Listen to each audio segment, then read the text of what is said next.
IVM. This is Vineet Kanabar live on tape. You're listening to Storytellers and Story Sellers on the IVM Podcast Network. Today, we're talking to you about pride. I grew up on the internet back home in Nagpur. First dial-up and then broadband were sort of my windows to the world. It is where I developed a taste for music, downloaded movies, TV shows, and generally got an education outside of what was up in textbooks. Now, one of the features of the internet is that it is niche at scale, which means if there is something that you're interested in, chances are there are more people interested in it, and that you will find it and your community around it on the internet. And it is this representative nature of the internet that has made inclusivity and representation two of the central tenets of how we view the world in the 21st century. There is wider awareness and desire for more authenticity in storytelling, and entertainment on the internet is amplifying voices from all corners of society. It's giving them a platform to create from underrepresented genders, classes, races, and castes. Netflix has been one of the leaders in creating this space for diverse creative voices, both on screen and off it. Netflix is credited with creating more #strong female leads in complex dramas like Orange is the New Black or She or Cool, and bringing more black creators to the fore with strong black lead, or doubling down on their support for LGBTQ characters with shows like Sacred Games, Queer Eye, and RuPaul's Drag Race. Today, I'm sitting down with Shrishti Behl Arya, who is building the original content portfolio, especially from a film's point of view, for Netflix in India. She's someone who comes with thousands of hours of Indian programming under her belt on TV and films. And she's the exec behind Netflix films like Ghost Stories, Chopsticks, Yeh Ballet, Guilty, Maska, and more. Stick around to hear Shrishti tell us about how Netflix is bringing more diversity to storytelling, to the internet, and in India. Hi, Shrishti. Welcome to the show. Hi, Vinny. Thank you for having me. It's so glad to have someone from Netflix come down and talk to us about representation and inclusivity, especially during Pride Month. So really glad to have you here. Let me get you started by asking you something about what it is that you do at Netflix. I don't think everyone really understands what development is or how it's important in the process of production. Can you tell us a little bit about that? Yeah, I work on original film from the creative side, as in I have the opportunity to see the material that is sent to us, whether it's a completed film on a rare occasion, but mostly like concepts, ideas, interact with writers, directors, and farm for stories, that we think would be of interest to our subscribers. The cornerstone of our business is to bring all our members great joy. And we try to make sure that whatever mood you're in, you will find something on Netflix to watch. That's my personal experience with Netflix reflects that. My wife and I are massive consumers. I think we ended up watching Hollywood, 6 episodes out of 7 last night. Again, beautiful show. Great show, great message. I think great microcosm for what Netflix is also trying to do with the entertainment space. But we'll come to that. Staying with your experience for creating for first the silver screen, then the TV screen, now kind of for any screen. How has your sort of views on the stories you choose or the stories you choose to develop and work with, how's that evolved? How's that changed? I know it's a lot to cover probably in a short podcast, but some highlights would be something that my listeners would love to know. I've been fortunate enough to be part of the business for a really long time. And then when you get an opportunity like to work for Netflix, the exposure that you get, whether it is to global content or to Indian creators, and to know that, India is a land of storytellers. All our epics have been passed down to us as in the storytelling form. We've had theater, we've had music, we've had writing forever and ever. And it's just so natural to us. And to know that we have this opportunity now on Netflix to take our stories, to the world. Like we believe that in Netflix, we believe that a great story can come from anywhere and go everywhere. So that's something that we really work on. I think knowing that a lot of it comes from yourself personally, that you are never in one frame of mind, or you're never just, there's just not one aspect to a person. There are several things that holistically make up where you are and when you're going to be. So the idea always for programming is to get as much diversity as possible. Like you said in the top of this is that, the opportunity on the internet is that although you can look at something that's a smaller, believed to be a niche kind of content, you can find the right people and you make sure that the right people find the right content that would work for them, that would speak to them. Right. So the opportunity is exactly that. And what we find here at Netflix and what we try to do is to find true, authentic storytellers and empower our creators to tell their best work in the best form that they choose to. So that's pretty much the prism of it. The idea is that if somebody has a story that they're so compelled that they can't hold back anymore and they really need to share it with the world, this is where we are at.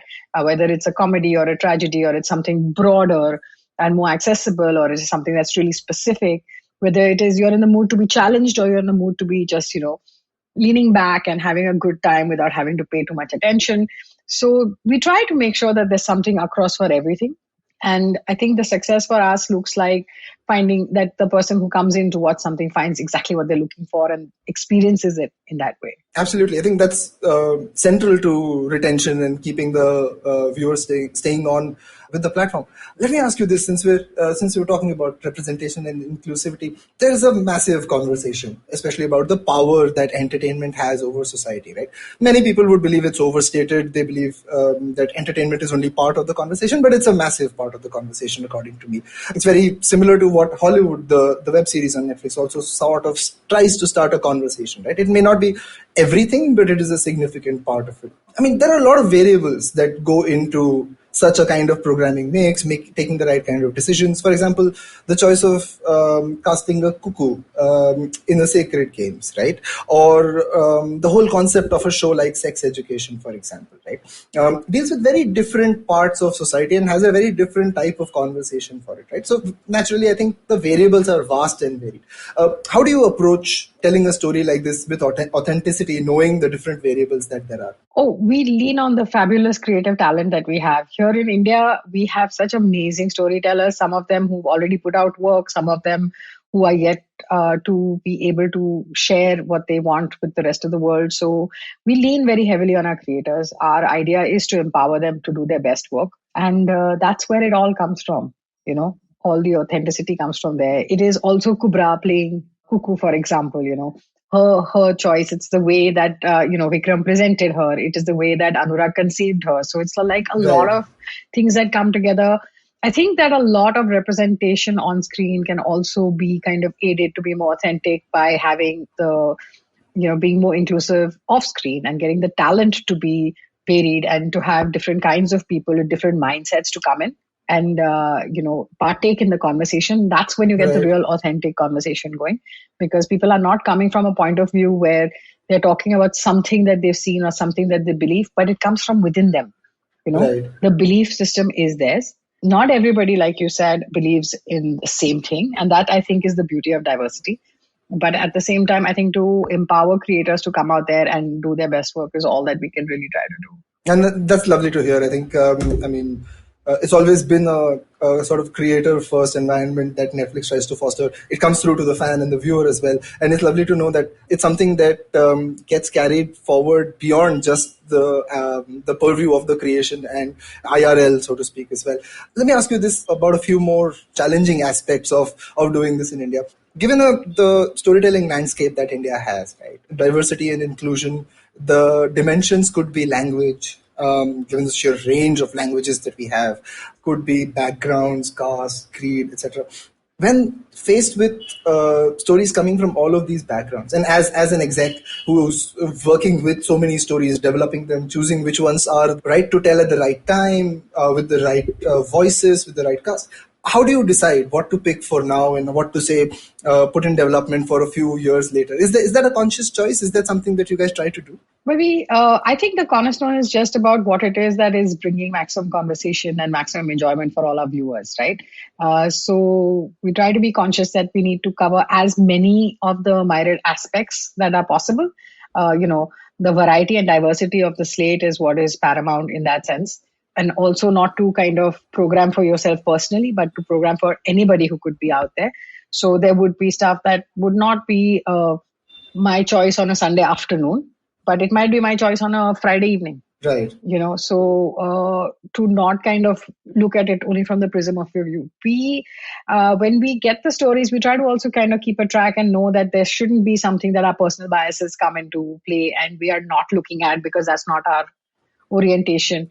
Vis-a-vis, Sure. some people like to watch more challenging, grittier content. But I mean, I personally do. I love crime dramas.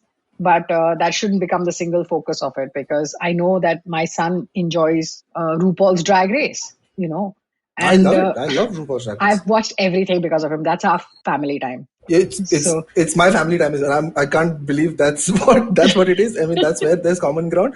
But my God, RuPaul's Drag Race is amazing. I think I love reality TV, and in my opinion, RuPaul's Drag Race is like the pinnacle. The format has crystallized into beauty. But I'm so sorry. You can tell how much of a no, fan. I can totes go on and on and on about it. So I see the hope, and the thing is that the way that you find something that's across somewhere else that has spoken so strongly to a family in India, be it yours or mine, that one day that we'll have films and shows as well coming out of India that speak, resonate that strongly with people across the globe, and mostly make people feel part of the conversation by representing the right people. Right. So whereas you're doing something as dramatically different as that, or then you take it to the other extent and do something as simple and light as Chopsticks, or like say Maska, which is such a small story. Right. It's just about a mother and a son's aspirations. And in fact, if you think about that film, what was really interesting to us was that it's a first-time director and writer, and a first-time producer as well. We had these two fantastic, dynamic female producers who came forward to produce that content for us. And the writer Neeraj had come to us with this material saying, I don't know how to make it, but this is a story I have to tell. And so like it was such a simple little story. But if you look at something like Guilty, it was a very complex form of storytelling, Right. and it had a very important message, when we spoke about how it is that we judge sometimes people by our own view of it, and you don't really know the Right. 360 of the whole situation. Or then you take a story that's like really important to tell, like say Yeh Ballet, which was about these two. It was based on a true story of these Right. two boys that became ballerinas. Like to my mind, that was a very important story to tell and put out there, knowing that it's not like necessarily the widest thing. And the opportunity of being on a service like Netflix is that it does get access to people Right. across, and the right people get to sample that. Like we've seen with Choked, Choked has been a major revelation. It's doing super well for us. It's at heart the story between a husband and a wife. Have you watched Right. it? No, I haven't yet Or actually. you should check it out, because it's the story of a family of a man and his wife, and in the middle of their own marriage, so to speak. As you're looking at scenes from a marriage, you have this momentous thing like demonetization that happens, Right. and it still remains at the core of it the story of this woman and her husband, and just I will life check it as we out. know it. Yeah. It It's sounds a very interesting. I very will check it different out. Anurag Kashyap, actually. It's an Anurag Kashyap without galis, without bloodshed, and with a happy ending. I So, look forward to it, and I will definitely check it out. And it was lovely to hear you talk about the different aspects of representation that are coming out through the various titles that Netflix has done in India. I mean, what kind of response has the audience had when you're looking at putting out more representative story? Like, for example, Yeh Ballet. What's the audience response and reaction to that? Has oh, that we been got a like? lot of love for that film. Obviously understanding that it is not like the broadest film to go out there, but the kind of word of mouth and the love that we saw, especially on social, and seeing that Right. the experimenting in terms of the number of people who tried to watch it, and who actually went through and finished the film, it was really exciting to see that when you try something like that, that also resonates as strongly as something that's more kind of mainstream and broad. Now, next coming up is Bulbul, Right. which is next week. And again, we've tried something. This the beauty about Netflix is that we get the opportunity to tell so many stories in so many ways, and represent so much of not just the languages or the ethos of particular cultures, but the people in it and what they stand for and what they mean.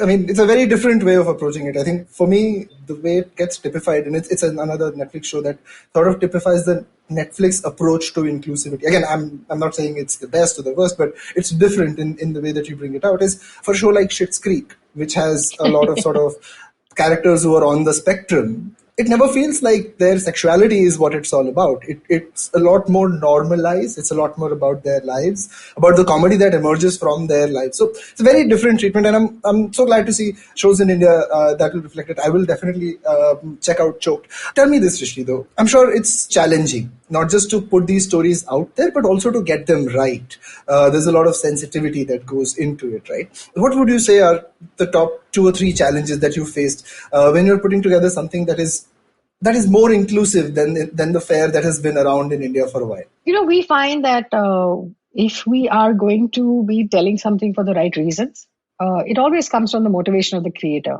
right? If the creator is coming there to express something that's important to them, or whether it is their own experience or the experience that has moved them in some way or form, then there's really not much to kind of I wouldn't say like watch out for in that sense. Sure. For us, it's always paramount that we get the best content out in the best possible way for the right person, right? Because that's the part about diversity, that not everything will speak to everyone every time. Right. Of course, Right. we look for that elusive moment where something comes through and it just speaks to everybody at the same time.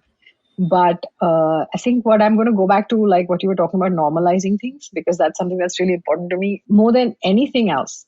The thing about diversity is that it's not something that's going to appeal to everybody every time, all the time. But as long as we speak authentically to the people that it's intended towards. And you find that if you tell a story in its true form, then it does move you, whether you identify with it or not, right? And I'm also going to go back to what you were saying about the normalization. And the fact is that not everything has to be about somebody's sexuality or their political belief or about their physical appearance. Just the fact that you have a lot of representation in very regular circumstances that don't necessarily have something to do specifically with that. It's like, I'd say, like for women, right? For example, like when you have women characters and you have them in their spare time, not knitting or cooking only, but you also have them reading a newspaper. Mm-hmm. It's just normalizing the fact that there are more aspects to these women.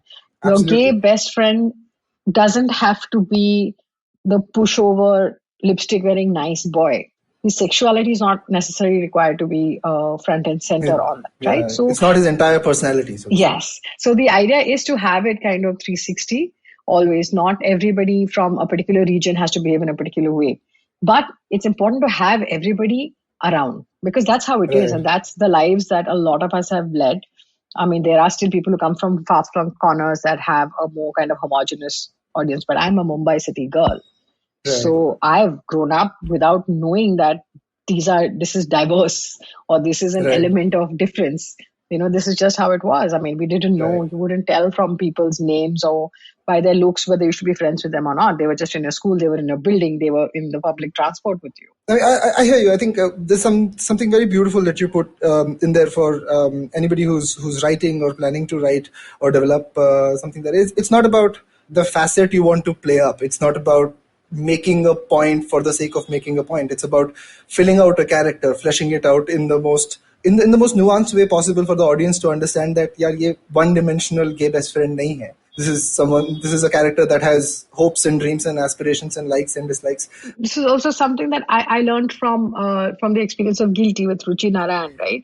I remember we were all locked, like literally, like what you would say, locked and loaded, ready to go into shoot. And she came in and she said, I want to change the name of the lawyer. And I was like, why? She said, because I want to change his religion. And I said, why? And she said, because it shouldn't matter and we don't have anybody from there. And that didn't change his character or anything of the sort. And it was a lesson. We get to learn every day. We work with such bright minds. And, they share all these experiences with us, which is then our responsibility to take forward. Absolutely. I think there are obviously these are new perspectives to storytelling that come with trying to tell for a newer audience. I mean, the story you just told me about Guilty took me back to Hollywood again with the whole Peg and Meg, White Girl, Black Girl. People who haven't watched it, do take some time out and check it out on Netflix.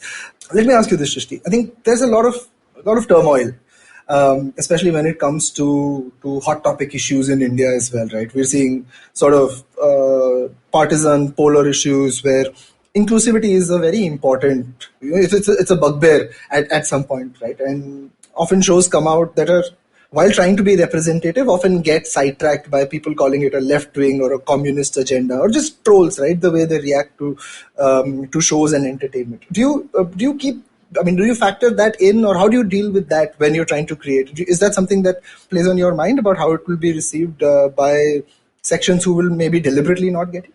I think I'm going to take this back to the fact of the intention of the creator. We are here Right. to kind of empower the creator at all times, right? And if that intention is coming from a pure space, then generally you don't find anything. People will react to things sometimes. It's unfortunate if it hasn't been translated with the right intention at that moment, and we'll just try better. We try harder to get it right. We know that there's nothing that we put out there ever that is intended to misrepresent or to malign. Those are the things that we are always mindful of. Right. And yet, I think we should have more representation for women who are around like me.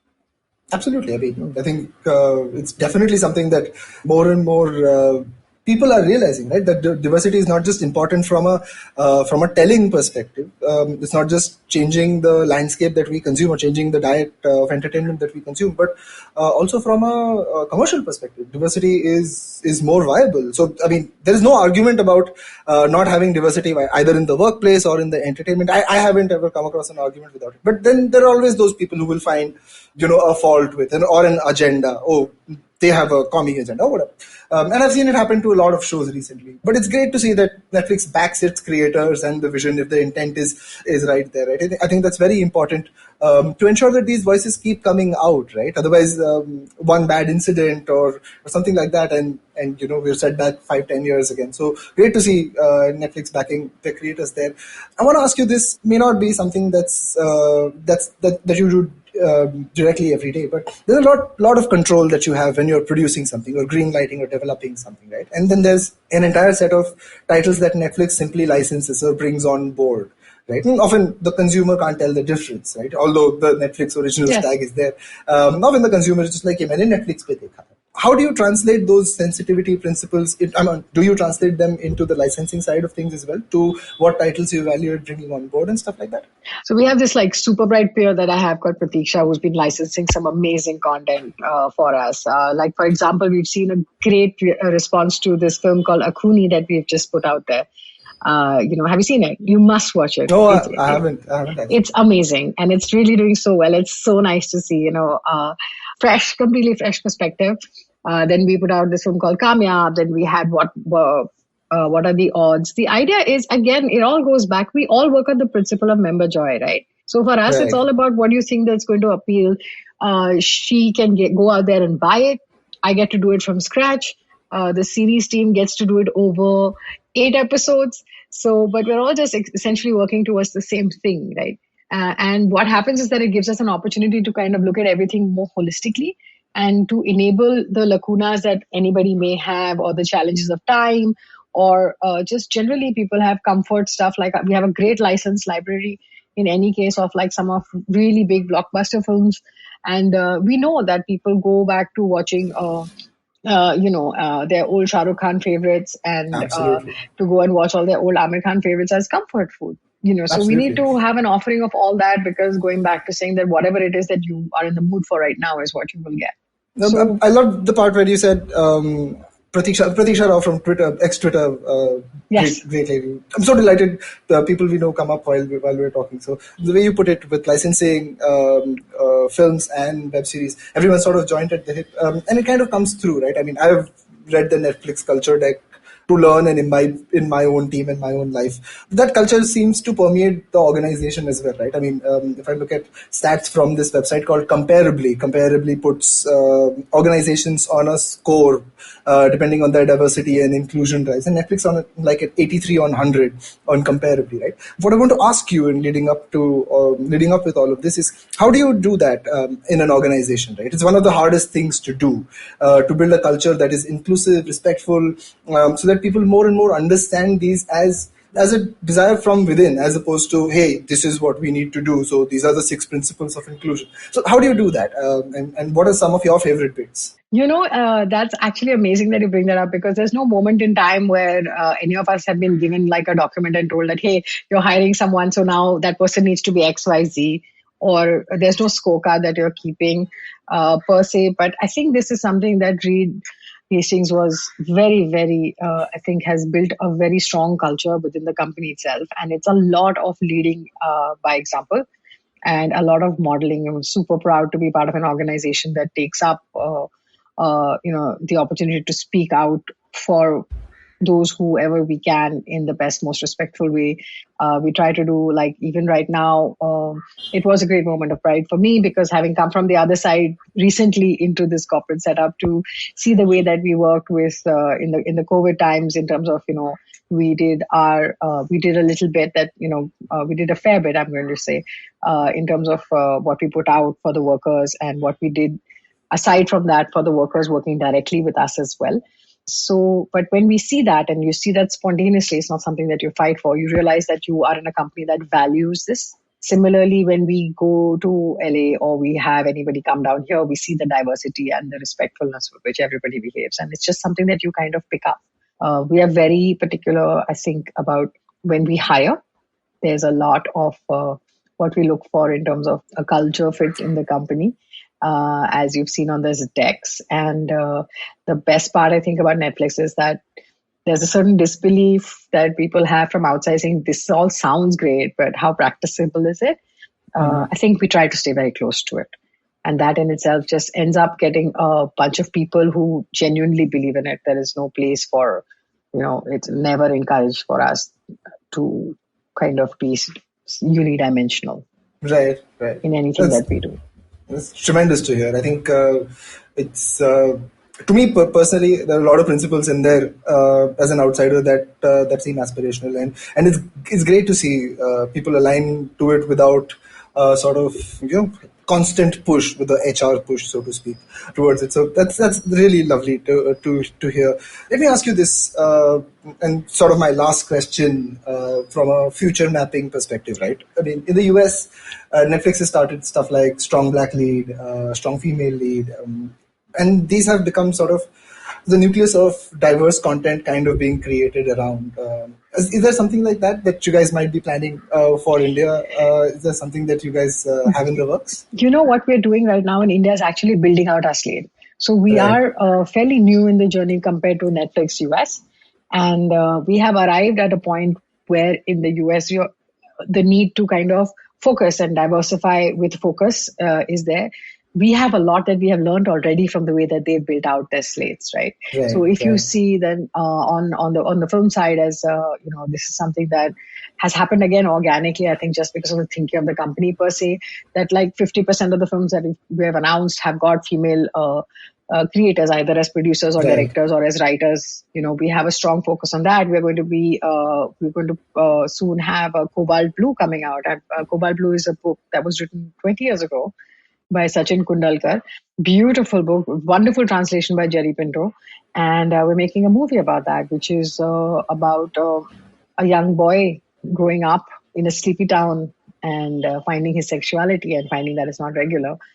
So we have a lot of things that we have learned from there that we can try to build alongside, and hopefully we'll never have to get like super specific about having these things. But as we build out our content library more, we will, I guess, start looking at certain blind spots, which hopefully we will be keeping each other honest to and won't have too much of. But I think so far there's been an interesting mix. They've just, like when you look on the series side as well, that you have something as sophisticated in a way as, or city-based like a Sacred Games, but you also have something that's in a smaller town like Jamtara. Like you tell a female cop story that's strong enough like a she, but at the same time you talk about the innocence of growing up in a selection day. So there is, we're trying to make sure that we cover the gamut. It's early days in a lot of ways. And so every single piece of content gets scrutinized so much because it looks like, oh, is this what Netflix stands for? But what Netflix stands for is a whole. It stands for, variety. It stands for diversity. It stands for like anything that you're in the frame of mind for right now. So we're trying to make sure that we cover in a lot of spots. And as we find more and more about what it is that our members are enjoying, we'll obviously try and fill that up. And at the same time, make sure that if there's anything underserved, then we must speak to it. That's great to hear. I think I agree with you. As a consumer, I think there are some aspects of entertainment that I've started relating more and more to Netflix. Again, the strong female lead even in Indian shows is something that I'm truly delighted to see happen more and more, and I'm putting more of those on my list as well. See Bulbul, please see it. It's beautiful. I will check it out for sure. When does it drop? It drops on the 24th. 24th. So this episode will go out on the 25th. So Bulbul is already out, guys. Check it out. I'm hoping by this time I will have done so as well. Shrishti, it is lovely to have you on the show today. Thank you so much for having me. I have one last question. That's something that I ask all my guests. Mm-hmm. And I'm particularly excited to ask you this. It's a recommendation. I mean, share a piece of entertainment with my listeners that is important to you, that's been important to you in your life. Could be a book, film, a music album, could be a game, could be a meme. Oh goodness, I'm a full entertainment child. So whether it is my obsession with Prince and just revisiting a lot of his music, my son bought me a vinyl of Purple Rain. So how I've been lovely. Tripping and reliving the youth. And but I recently got to revisit Cobalt Blue, like I was saying when we were working on the screenplay, to read the book and to just see the beautiful visceral writing. It's an Indian author based like 20 years ago, but fabulous work again. There's a film that's called The Half of It that we recently launched on Netflix. Recently, I'm going to say it's going to be a couple of weeks now, which I found was a beautiful, delicate little story. And then we have another docuseries that's out called Filthy Rich, which was like really disturbing, but a total must watch. And coming out very soon is Athlete A, right. Which is about the I don't know if it's going to be out by the time this podcast is out, but again, it's a must watch. And we've had this Korean show called The King, which has really done well for us in India. Yeah. So, and Akuni, for sure. That is some amazing recommendations from Shrishti Behl Arya. Shrishti, thank you so much. Thank you for being on Storytellers and Storysellers. It was an absolute pleasure talking to you about Netflix and the work you're doing towards inclusivity. To my listeners, it's Pride Month. Go out, be proud, and keep listening to this show. This is Vineet Kanabar saying goodbye.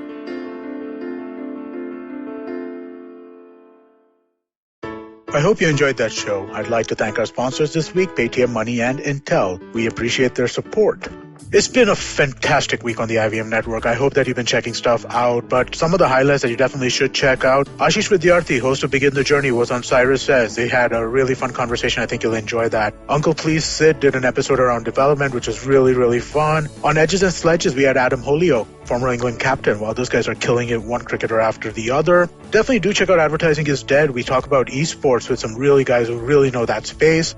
Smile India, absolutely right. These guys are killing it as well. So is Pawan at Pragati. Don't forget The Original Things. Again, one of my favorite shows. You must check that out. And thanks for listening, and we hope to catch you again next week.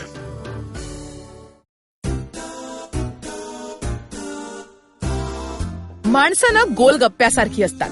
Hi hello करताना वेगळी आणि बोलताना वेगळी आणि गप्पा मारताना वेगळी, मित्र झाली की वेगळी आणि शत्रू म्हणून वेगळी, थोडक्यात दिसणारी वेगळी आणि असणारी वेगळी, कधी आंबट, कधी गोड, कधी तिखट, तर कधी चमचमीत आणि कधी कधी हॉट अँड स्पायसी सुद्धा. आणि म्हणूनच गप्पा गोल गप्पा विथ तृप्ती खामकर फक्त तुमच्यासाठी दर बुधवारी IVM पॉडकास्टच्या ऍपवर, वेबसाईटवर किंवा युट्यूब चॅनलवर सुद्धा ऐकू शकता. तुम्ही आमचा पॉडकास्ट वेगवेगळ्या पॉडकास्ट प्लॅटफॉर्मवरती ऐकू शकता. फक्त सर्च करा गोल गप्पा विथ तृप्ती खामकर आणि आमचा पॉडकास्ट ऐकत रहा.